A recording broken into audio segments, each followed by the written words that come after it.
గ్రామ పంచాయతీ కార్మికుల సమస్యలు నెరవేర్చాలని రాజన్న సిరిసిల్ల జిల్లా కలెక్టర్ కార్యాలయం ముందు సిఐటియు ఆధ్వర్యంలో గ్రామ పంచాయతీ కార్మికులు పెద్ద ఎత్తున ధర్నా నిర్వహించారు. జిల్లా నలుమూలల నుండి కలెక్టరేట్ కు చేరుకున్న గ్రామ పంచాయతీ కార్మికులు పెద్ద ఎత్తున తమ సమస్యలు నెరవేర్చాలని నినాదాలు చేస్తూ ధర్నా నిర్వహించారు.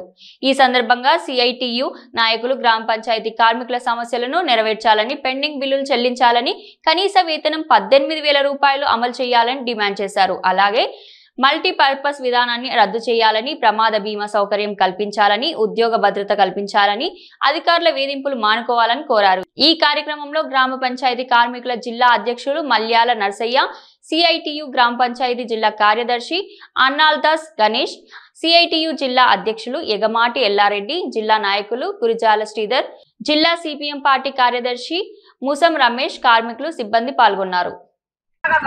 ఈ ధర్నా ముఖ్య ఉద్దేశం గ్రామ పంచాయతీలో పనిచేస్తున్నటువంటి కార్మికులందరి ఈ తెలంగాణ రాష్ట్ర వ్యాప్తంగా 6-7 నెలల నుంచి పెండింగ్ వేతనాలు ఉన్నాయి. ముఖ్యంగా ఈ పెండింగ్ వేతనాలు తక్షణమే ఈరోజు సాయంకాలం వరకు వారి వారి అకౌంట్లలో ఈ రాష్ట్ర ప్రభుత్వం రిలీజ్ చేయాలి. రెండో అంశం, గ్రామ పంచాయతీ ఉద్యోగ కార్మికులను పర్మనెంట్ చేయాలి. గ్రామ పంచాయతీ ఉద్యోగ కార్మికులకు కనీస వేతనం 26,000 తగ్గకుండా ఇవ్వాలి. ఈ మల్టీపర్పస్ విధానాన్ని రద్దు చేయాలి. 51 జీవోను సవరించాలి. మరి జీవో నెంబరు ఈ ప్రభుత్వమే మొన్నటికి మొన్న 60 ప్రకారంగా వేతనాలు అందిస్తాం ఈ 1వ తారీఖు నుంచి అని మాట చెప్పడం జరిగింది.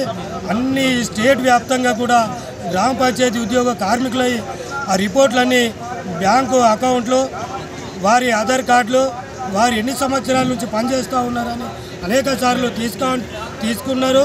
మరి ఇప్పటికైనా ఈ కనీస వేతనం జీవో నెంబరు 60 ప్రకారంగా ఈ గ్రామ పంచాయతీ ఉద్యోగ కార్మికులకు ఇవ్వాలి. పిఎఫ్ఈఎస్ఐ సౌకర్యం కల్పించాలి. చనిపోయిన కార్మికులందరికీ కూడా 10 లక్షల రూపాయలు తగ్గకుండా ఇవ్వాలి. ప్రభుత్వం వెంటనే స్పందించాలి.